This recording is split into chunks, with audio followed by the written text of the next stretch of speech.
Welcome to the ports and shipping news from Visakhapatnam. Shipping giant Maersk says Baltimore port re-entry decision is near as collapsed bridge cleanup progresses. AP Moller Maersk says that based on progress made in the port of Baltimore collapsed bridge cleanup, it may be able to set a timeline on returning to the port in the next week or so, and resumption of network services at the Baltimore port for the second-largest global ocean carrier could come by the end of this month. It's a fluid situation and the uncertainty is based on the progress of cleanup activities and when the channel will be open again for sizable vessels, said Charles van der Steen, president of Maersk North America. But based on the progress, and if the channel is open by the end of May, our network team would expect to make final decisions on the rerouting of vessels back to the port of Baltimore in the next 5 to 10 days. A spokesperson for Unified Command, the government entity in charge of the effort, tells CNBC it will be a unified command decision to authorize the reopening of the port. Based on the Maersk network team's review of the cleanup effort after the container ship Dolly crashed into and destroyed the Francis Scott Key Bridge, Maersk vessels could start arriving at the port of Baltimore by the end of May or early June.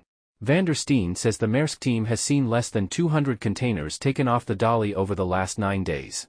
At this stage, there is no immediate planning to take more containers off the Dolly, and that's almost entirely linked to the ability to float it and make sure that we can get it into the port, Van der Steen said. Maersk was the shipping company that chartered the Dolly.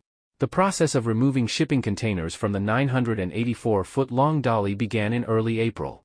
The port of Baltimore reopened for limited marine traffic after the Bride collapse which occurred on March 26.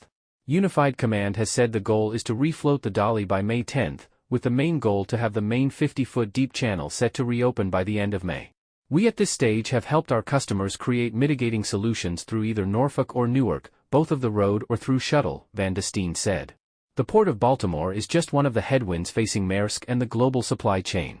In its first quarter earnings released last week, CEO Vincent Clerc said the Red Sea diversions would stretch at least to the end of the year. The longer vessel transits around the Cape of Good Hope have had a global impact on vessel and container availability. Capacity is going to be a challenge across the board in the industry, including for North America, said Van der Steen. The impact could be significant as a result of the Red Sea diversions, coupled with the reduced throughput of the Panama Canal and an overarching growth of peak season. Shipping surcharges have also increased due to the longer transit and fuel costs, charges retailers then pass on to the consumer. But based on North American freight orders from Asia, Van der Steen described 2024 as a year of reinvigoration. He said that view is mostly driven by the growth of flows into North America and specifically the U.S. Growth is outstripping any previous expectations, Van der Steen said. Since the beginning of the year, the actual overall growth out of Asia and out of Europe into the U.S. has superseded any of our expectations. Earlier this year, Maersk issued cautious guidance for 2024, suspended its buybacks, and warned of shipping overcapacity. But its guidance last week was improved. Imports from Vietnam and China arriving into Mexico and then being trucked into the United States have increased, and Maersk is growing its infrastructure in Mexico, building out both its terminal complex offerings and landside fulfillment capacity. From the start of 2023 to the end of year 2024, we will have a five-fold increase of our footprint, said Van der Steen. That's additional campus buildings that will help us provide fulfillment capabilities into the U.S. market. He said Maersk is seeing at least a 10% to 15% increase in transporter trucking, which boomed during the pandemic and now is back with the nearshoring of more manufacturing and concerns about the ongoing trade war between the U.S. and China including tariffs.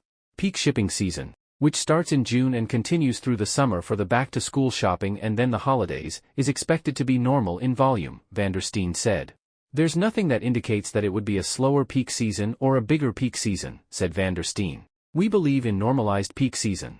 Depending on the industry that can be more skewed, of course, retailers more skewed than others in that latter half of the year.